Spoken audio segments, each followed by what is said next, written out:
Welcome to the PFMO module, a platform designed to help you, as a PFMO, effectively collect data from primary healthcare centers across Nigeria. To get started, once you've been added as a PFMO, you will receive an email welcoming you to the platform. This email will contain a link to register by creating your password for your live account. Once you've created your password and logged in, you can start using the app. If you want to enter data offline, there's one quick and important setup you need to know. Before making your first offline entry, make sure you use the app with an internet connection and go through the data entry sections once from start to finish. You do not need to submit anything, just move through each page until the end. This saves everything the app needs onto your device so it will work offline. This is a one-time action, but if you ever reinstall the app, it is important that you carry out this compulsory step again. Once you've logged in, you will see your dashboard, listing the primary health centers assigned to you. To begin entering data for a specific PHC, click on its name. This takes you to the PHC's overview page where you can see past reports and any drafts you've saved. Drafts are saved by clicking the Save as Draft button at the bottom of each section and subsection. You can use this to pause and resume later from the draft list, which is organized by date of creation. Drafts are automatically saved as you enter data and are accessible from the PHC's overview page but are only kept for 30 days, so remember to finalize and submit your entries within this period. To add new data, click the Add Data button. You will land on the Document Checklist page, which allows you to select which sections you plan to enter data for, guiding your navigation. You will also select the month for which you are entering data. You can only enter data for the current month or the immediate past month. Data older than 31 days cannot be entered. For example, since we are in the month of August, you can only enter data for August and July, but not for June because it is more than 31 days past its end. If you plan to work offline, there is a quick one-time setup you must carry out. This is essential if you'll be working in areas where there's no internet connection. Before your first offline entry, open the app while you have internet connection, log in, and go through the data entry pages from start to finish while online. You do not need to submit anything, just go through the pages and use the Continue button to move until you reach the last page. This saves everything the app needs onto your device so it will work offline. You only need to do this once before your first offline entry. If you ever reinstall the app in the future, you will need to do this step again. After this setup, the offline entry process starts from logging in. You will need an internet connection to log in for offline data entries. Ensure you stay logged in so you can continue working without network access. If you try to log in without internet, you will see the No Internet screen, so always log in while connected before going into a no-network area. When you are offline and already logged in, the app will still display the list of PHCs assigned to you. From here, you can continue your work without an internet connection. Select a PHC and click Add Data. Use the Continue button at the bottom of each page to move through all 5 sections. At any point where you choose to stop, whether at the final section on operational management or earlier, click Save as Draft to store your entry offline. Drafts will remain saved on your device until you reconnect to the internet to review and submit them. The first major section is General Information, which verifies your physical presence at the assigned PHC and collects a visual record. You will toggle the Are You at the specified facility button on the map interface, which notes your location so your state lead can see your distance from the PHC. You must use your device's camera to take a photo of the PHC. You cannot upload a picture from your device for this step, ensuring you are physically present. Optionally, you can add a comment about any issue you observe on site, either by typing or recording audio that gets transcribed. For example, if you observed an urgent issue like a collapsed roof, you could type or record that comment. Once you have completed the General Information section, you can proceed by clicking the Continue button. Alternatively, if you're not yet ready to move on, click the Save as Draft button at the bottom of the page. This allows you to pause your work and return to it later from the Draft section, where entries are organized by date. Next is the Budget and Target section, where you enter planning and performance goals. Data here, such as business plans and targets, is typically entered less frequently, often quarterly or yearly. This section includes categories like clinical targets, financial targets, infrastructural targets, and human resources. If at any point you are unsure of what a field requires, click the tooltip icon next to it. This will provide a short, helpful explanation to guide your input or assist your request to the officer in charge. The budget and target section is important because the data entered here serves as a baseline for subsequent data entries in other parts of the module. In the clinical target section, you will record information related to the PHC's operational schedule and the services it offers, along with the target performance metrics for those services. First, you need to select and record the operational hours for the PHC, including the specific days and the start and end times of operation. For instance, you might record that the PHC operates on Mondays from 7:30 a.m. to 4 p.m. and on Wednesdays from 7:30 a.m. to 6 p.m. Next, you will select the specific services offered by the PHC. Examples include general outpatient care, GOPD, and antenatal services. As you add these services, the system will automatically display relevant clinical metrics associated with them.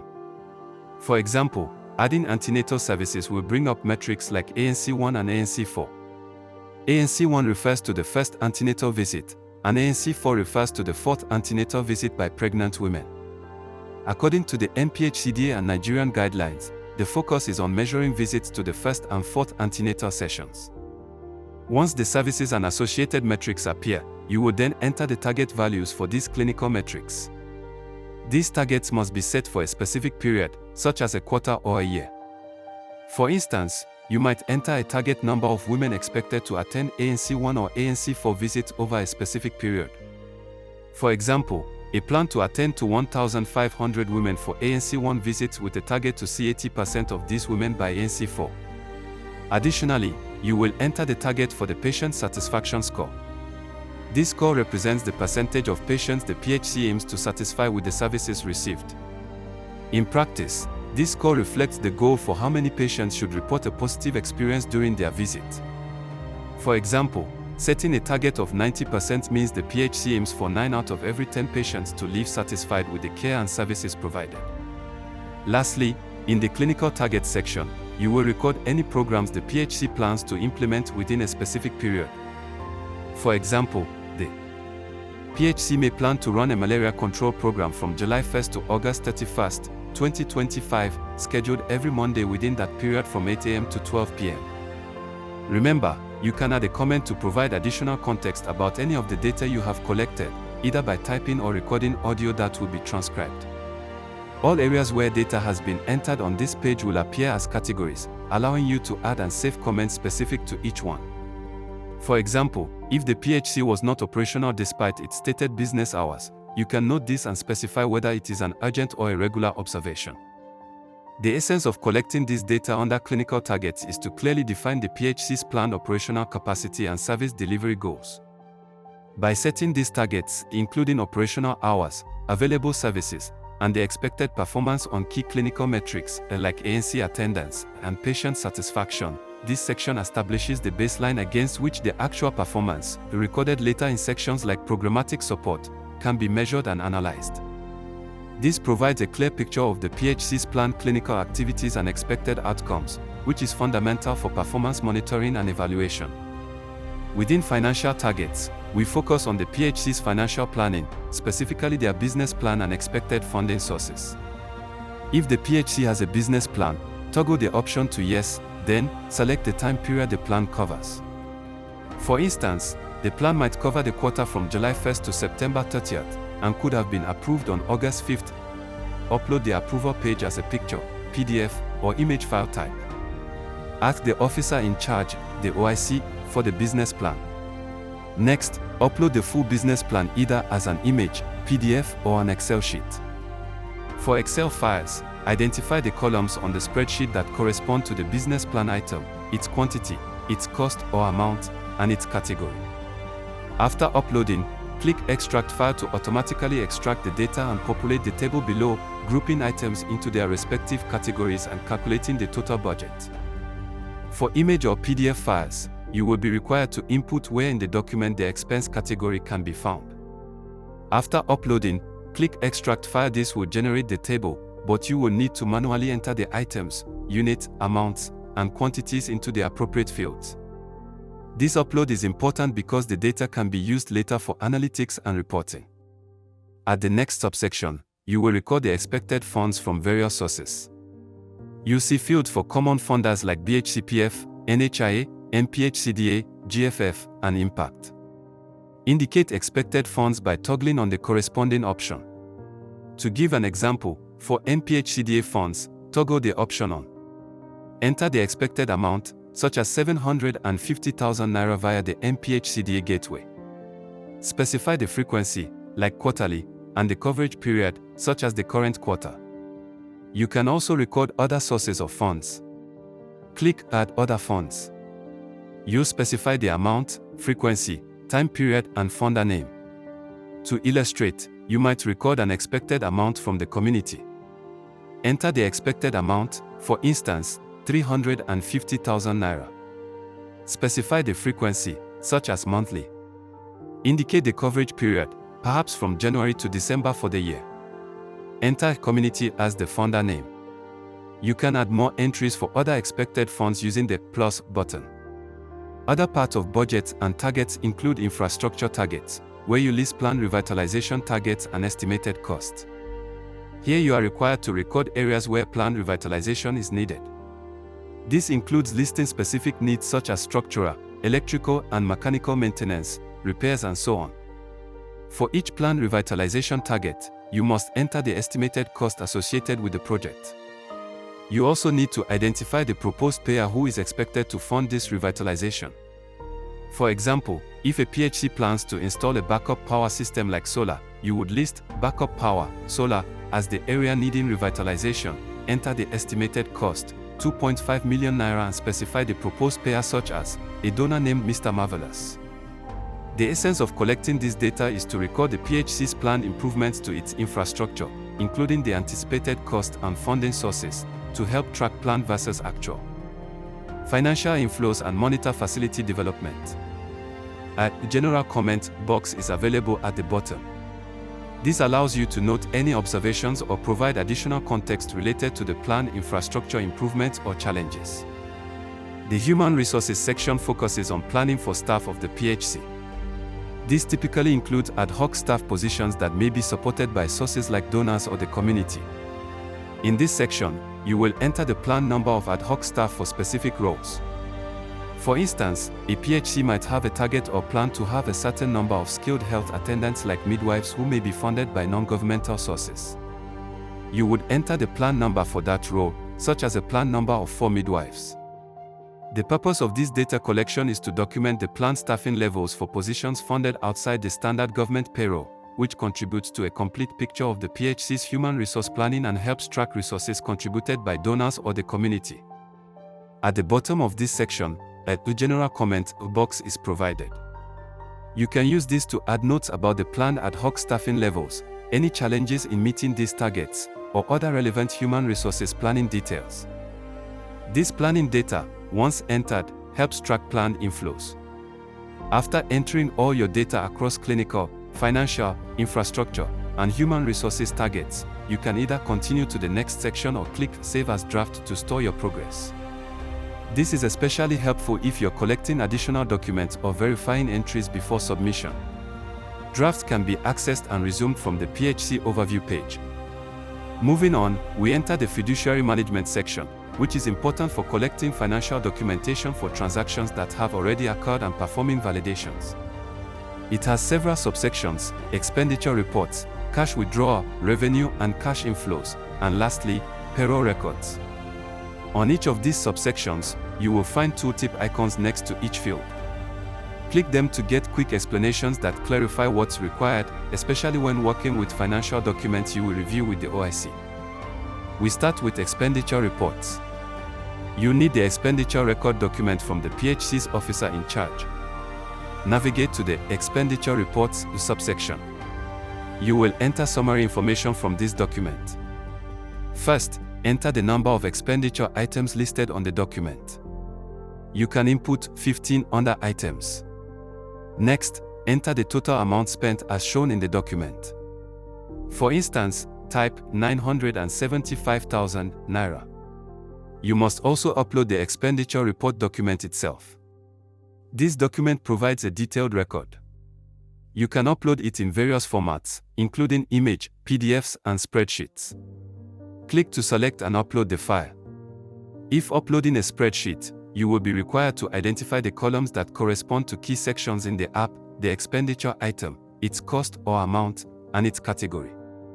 After uploading, click the Extract File button. This will automatically extract the data and populate the table below, grouping items into their respective categories and calculating the total expenses.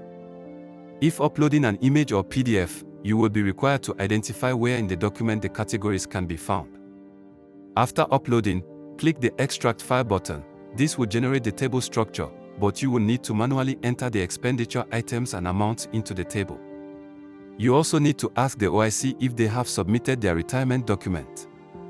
This document details the accounts they've compiled and submitted, usually to the local government or state board.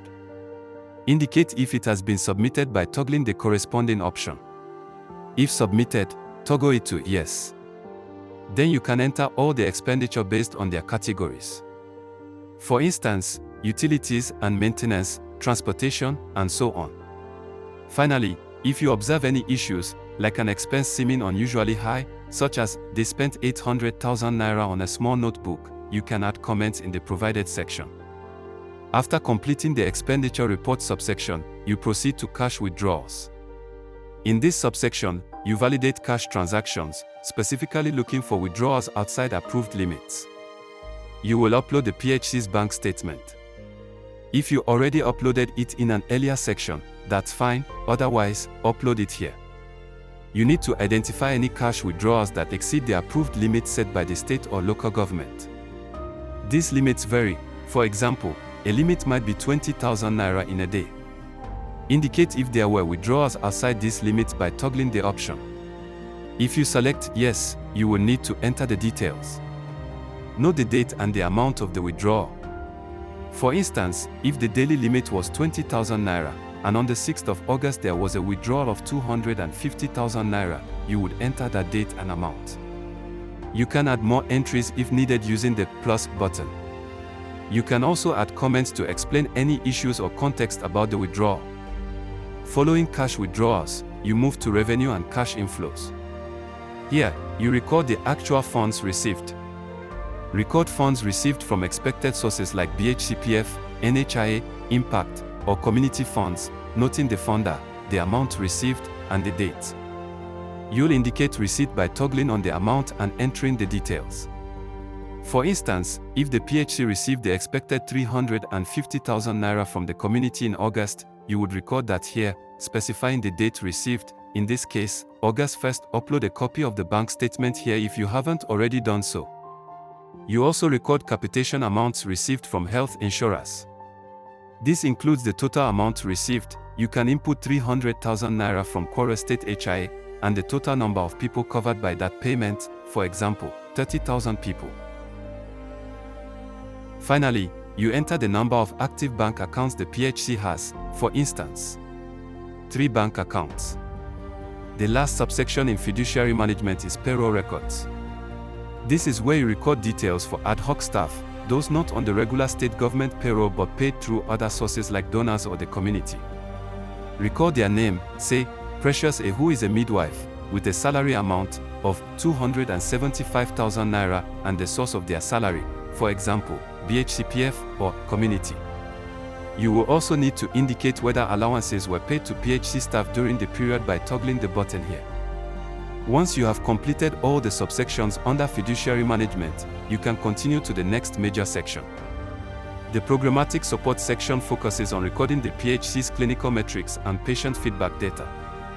It consists of 2 subsections, monthly summary report and programs implemented. For the monthly summary report, you obtain the PHC's report, indicate you have it, and upload a copy. You'll then record patient attendance data from the report, potentially broken down by clinic and gender.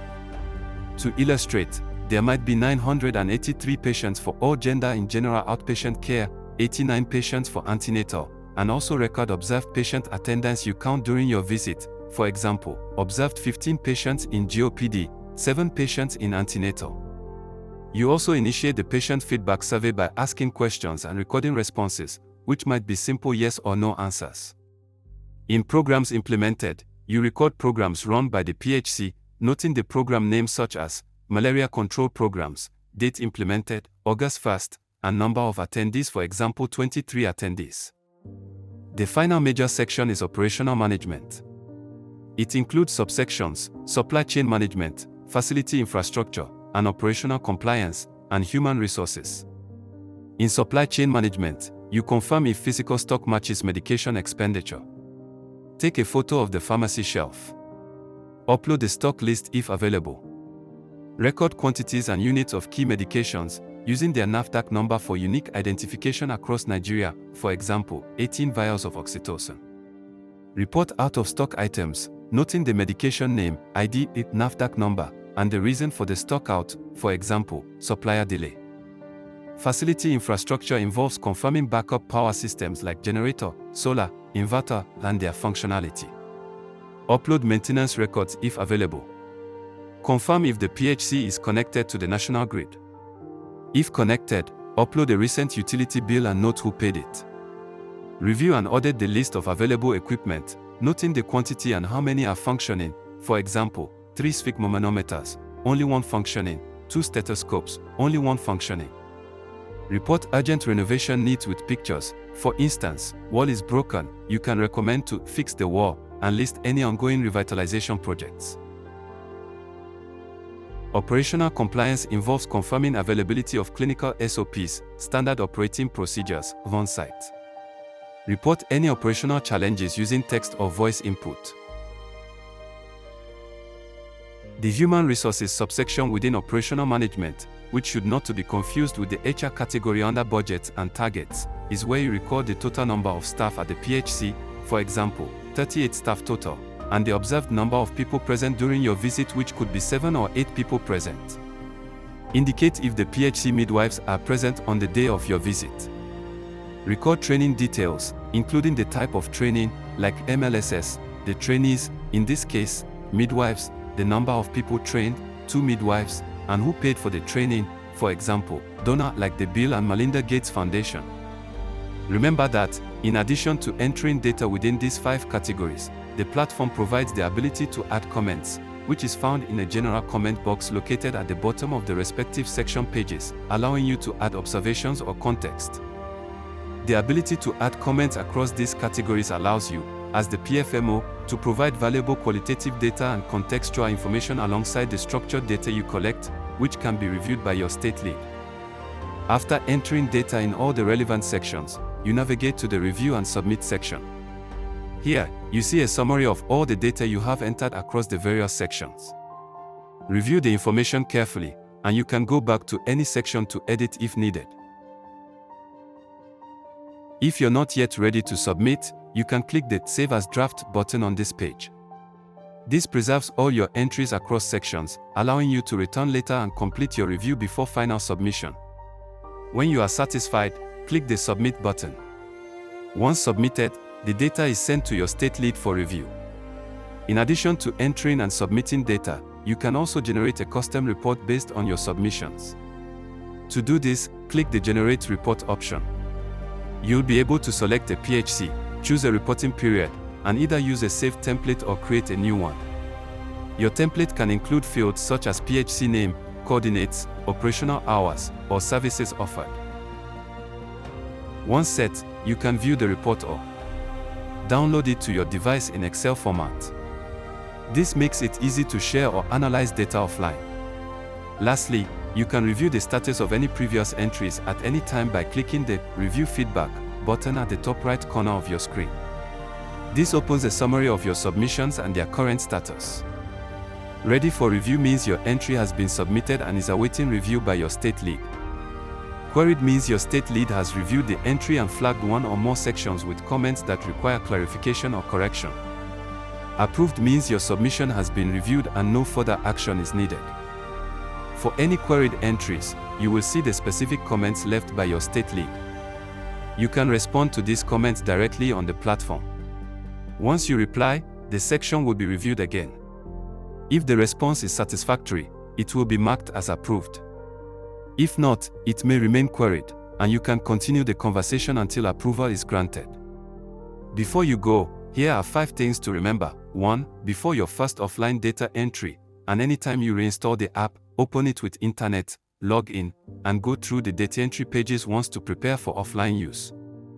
2. For offline use, make sure you log in while connected to the internet, and stay logged in so you can enter data in areas with no internet connection. 3. You can only enter data for the current month or the immediate past month. No entries older than 31 days from the end of the month are allowed. 4. Save your offline entry as a draft when you are done. Drafts stay on your device until you reconnect to the internet and submit. 5. Use the tooltips, the small white icons, to see guidance for each field. Remember, your role as a PFMO involves not just gathering data, but also observing and helping to improve the primary health centers in Nigeria. Thank you for watching this video. We are here to support you in your vital work for primary health care in Nigeria.